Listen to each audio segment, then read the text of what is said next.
Wow.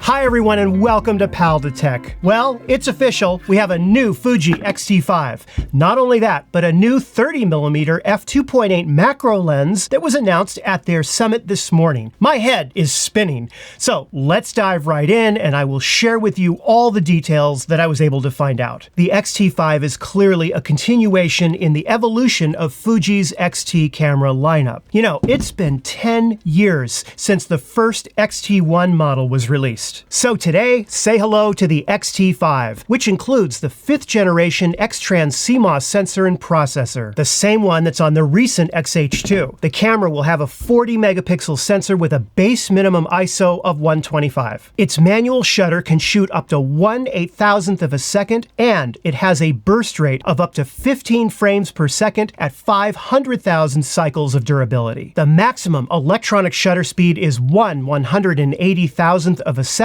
with a burst rate of up to 20 frames per second. And are you ready for it? The X-T5 will also include 160 megapixel pixel shift multi-shots as well. Just like the X-T4, the X-T5 includes an IBIS unit that will allow up to 7 stops of image stabilization. It will also have all of the same film simulations as the XH2S and the XH2, which also includes nostalgic negative, which is a new one to the XT camera lineup. But it is the new X-Trans 5 processor that makes all the difference here. Have a look at this chart showing the speed difference between the X-T4 and the X-T5 in buffering and recordable frames. Remember that the resolution for each frame on the X-T5 is 40 megapixels, and that is much higher than what's on the X-T4. The electronic viewfinder is now 0.8x mag at 3.69 million dots. It runs at 100 frames per second blackout free. According to Fuji, the X-T5's eye sensor has been greatly improved. Now, I'm talking about performance improvement when you switch from looking through the EVF to switching and looking through the LCD screen and back again. The eye sensor reaction time has gone from 0.25 of a second on the X-T4 to 0.12 of a second on the X-T5. And there's also an increased diopter adjustment over the X-T4 as well. And I'm really glad that they made these improvements to the eye sensor and the diopter. As someone with crappy eyes, I can't tell you how much I appreciate this. Let's talk about battery life. The X-T5 will use the exact same battery as the X-T4. And if you're coming from an X-T3, right?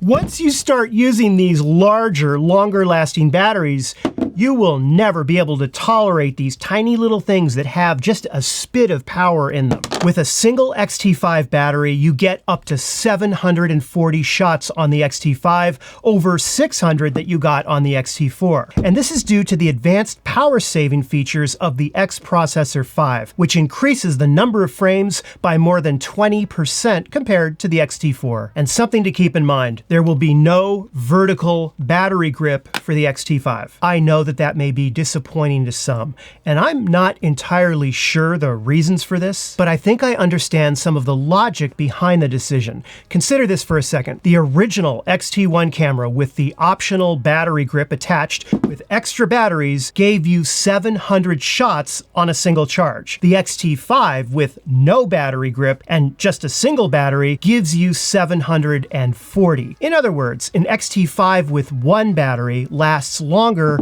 than an X-T1 running a fully loaded battery grip. Now that is some serious evolution right there. For the next segment of this video, I'm going off of Fuji's official product photos. Oh, that, and I actually printed actual images of the camera this morning from official Fuji product shots. I glued them to cardboard and I added a popsicle stick. See, we run a real professional operation around here. The camera weighs in at 557 grams, which is 50 grams less than the X-T4. It's also slightly smaller width and lengthwise than the X-T4 or the X-T3, though it does have more depth to it due to the IBIS focus unit. And of course, we have all of the expected retro dials for ISO, shutter speed, and exposure compensation. Now, from what I can see here, Fuji increased the main grip on the right side and also increased the size of the buttons on the back of the camera right here. The command dial is clickable, just like the other XT cameras, so you can assign it for, say, back button focus or any number of other functions. The major change, however, was that Fuji put back the same 3-way tilt rear LCD screen as the X-T3 camera. No more flippy screen. Clearly, this camera is photographer first, videographer and vlogger second. On the right side, you've got 2 dual SD card slots, just like previous XT cameras, and this will actually factor into the video specs, which I will cover in just a little bit. The dual slots are inside a removable hard door. On the left side, you have a mic port, the remote release jack, USB-C port, and a micro Type A HDMI port. That's right, there's no full-sized HDMI port. It still uses the micro HDMI port, just like earlier XT cameras. It also looks like they swapped positions of the HDMI and the USB-C ports, with the HDMI now being on the bottom. And there's more space between the ports, which is a good thing. The remote release jack appears to have been moved slightly forward for some reason and no longer lines up exactly with the mic port. Now, something to note, the USB-C port will have to double as the headphone jack, just like the X-T4. And that's because there is no dedicated headphone jack on the camera, and you're going to have to use one of those USB-C dongles. And unlike the X-T4, you cannot use a battery grip with a headphone jack. You must use a USB-C dongle if you're going to monitor your audio from the camera. Now, on the bottom, most notably missing is the connection port for the battery grip. Again, the X-T5 doesn't have a battery grip, so you now have a plain solid surface here. Other than that, everything else here is pretty much similar to the X-T4. Let's move now to the top of the camera. The top dials are classic XT camera all the way, though it looks to me like the ISO and shutter speed dials are a tiny bit larger, with some more space between them and the EVF housing. Under the shutter speed dial, you have your stills and movie switch. On the back, everything is as you would expect it to be, and overall, this is pretty much a merging of the button placement and location of the X-T4 with the 3-way screen of the X-T3. The front of the camera, of course, has the focus mode switch exactly where we want it, and the grip area clearly looks deeper, which should make the camera easier to hold on to with heavier lenses. Of course, I can't really say until I have an X-T5 in my hands and I can tell you all about it. Fuji has also announced that they will sell an accessory metal hand grip for the X-T5 with an Arca Swiss adapter on the bottom of it. It will also contain an opening in the plate that's cut out for the battery to be easily accessible. As far as autofocus is concerned, the X-T5's autofocus algorithm will include the same face, eye, and subject detection that was recently announced with the XH2 and XH2S. The camera will have a 100% phase detection autofocus area with 3.33 million phase detection autofocus pixels. This is a 50% increase, as well as a new autofocus algorithm that improves performance with moving subjects. As far as subject tracking is concerned, the X-T5 should be identical to the XH2 and a vastly improved performance over the X-T3 and the X-T4. It will have a low light limit speed of -7 EV. Let's talk about video, and something to understand right off the bat. This is a photography-first camera. If you shoot mostly professional video, then you're obviously going to want to consider the XH2. Because of the components and the size, Fuji definitely had to make some compromises with this camera. And as I've said many times, there is no such thing as a perfect stills and a perfect video camera. Never has been, never will be. The needs of the two mediums are just too different. However, there is a lot to love about the video capability of this camera. You get up to 6.2K 30p video at 422 10-bit that can be recorded internally at 360 megabits per second. Now, one thing to note here, and that is the 6.2K resolution is only available in the 16:9 aspect ratio, and it will have a slight crop to it as well. Because the major limitation of this camera, as well as any camera for that matter, when it comes to shooting video, is the storage media. The X-T5 went with dual SD cards and not CF Express, and I actually think that was the right choice for Fuji to make. All of us have SD cards already, plus an already established workflow with them. However, the drawback to using SD cards is that they cannot handle the throughput of 8K video due to their limited write-out speeds. And so this is the reason why the X-T5 has had to top out at 6.2K video. However, the X-T5 also includes a feature called 4K high quality, and what this basically does is downsample footage that's shot at 6.2K to 4K. This will be very interesting to see the quality of this footage and to compare it to regular 4K. And you can bet that that will be one of the very first things I test as soon as I get my hands on an X-T5. You can also record out via HDMI 6.2K 30p 422 12-bit in F-Log2 ProRes RAW and Blackmagic RAW. F-Log2 will give you up to 13 plus stops of dynamic range, which is a full stop of improvement over the X-T4. Now your video record times will be 90 minutes, shooting 6.2K 30p at room temperature and 17 minutes at 40 Celsius. That's 104 Fahrenheit. For 4K 60p, it's 60 minutes and 18 minutes respectively. There are also computational improvements for video shooting as well. Both the digital image stabilization and the IBIS mode boost have been improved. For those of you unaware, that is this area right here in the menu. You see that? I love these features, but IBIS mode boost in particular did need some tweaking, and I can certainly agree on that. In addition, there's also improved accuracy with pan and tilt. This means that you should see less jitterness at the end of your scene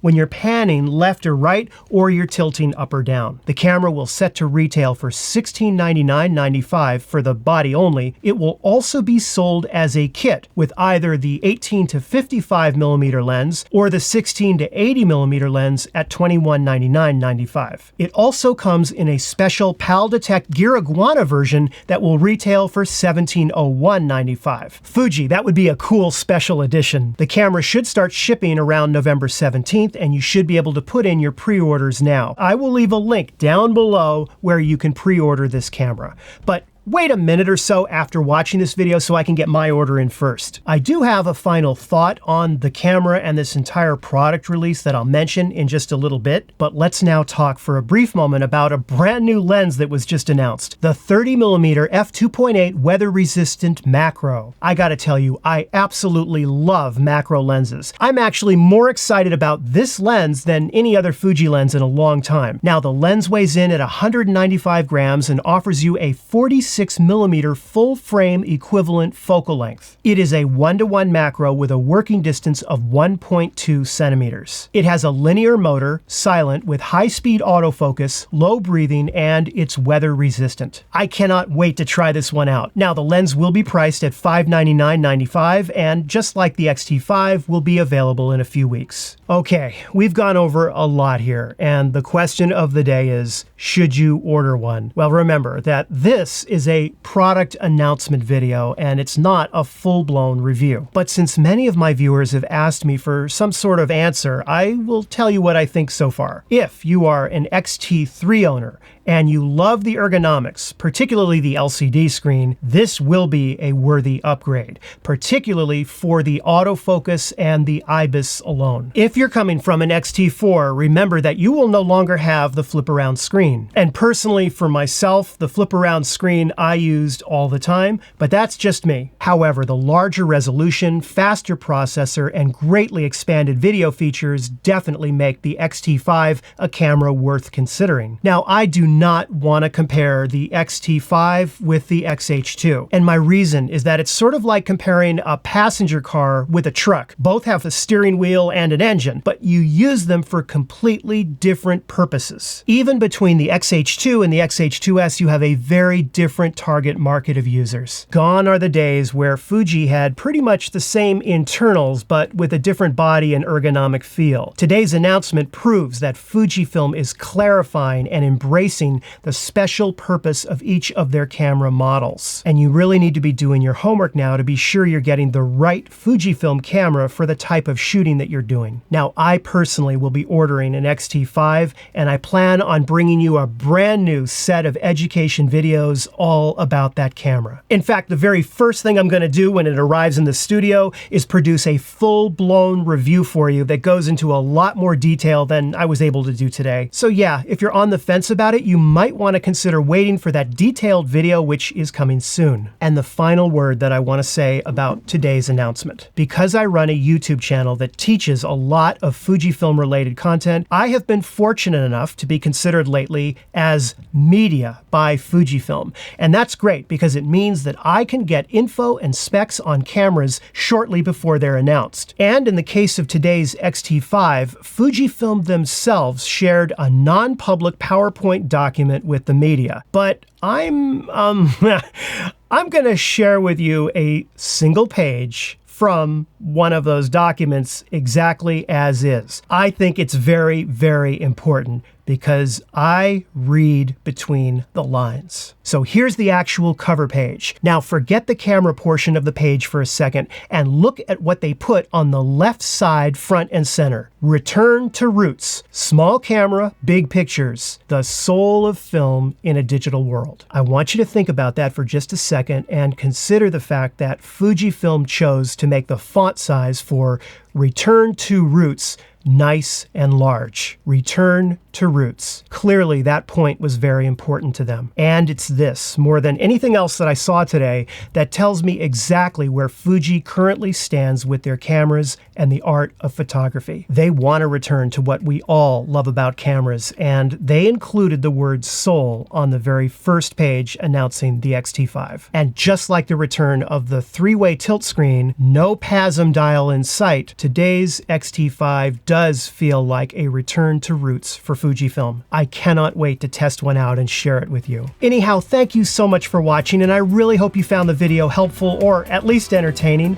And if you did, be sure to give it the like and subscribe. I will see you in a new video again very soon. Take care.